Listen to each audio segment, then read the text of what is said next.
Welcome to this Red Points tutorial on how to file a Google DMCA takedown. When your copyrighted content, product images, or brand assets are stolen and displayed on a copycat website, getting that site removed from search results is often the fastest way to cut off its traffic. While filing a DMCA takedown with Google won't delete the content from the internet entirely, it makes it effectively invisible to your customers. In this video, we break down exactly how to navigate the DMCA processes in Google.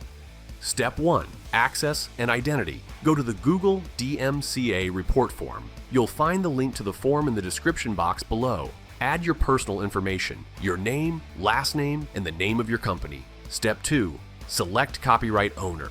Select who is the appropriate copyright owner of the content to report, yourself or other. If you're the owner, confirm that you are not filling this form on behalf of someone else. Step 3. Region and infringement details. Choose the region you find yourself in, then clarify whether or not your report notice is related to an unauthorized live stream of a live event. After this, provide details such as a thorough description of the copyrighted work, URLs that exemplify the real work being copied, and the URLs where the infringing material can be found.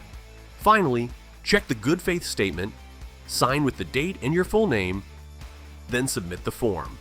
For further details and to learn how to file DMCA takedowns in other search engines like Bing, visit our blog linked below. Let us know in the comments if you found this useful. Subscribe to our channel for more tutorials.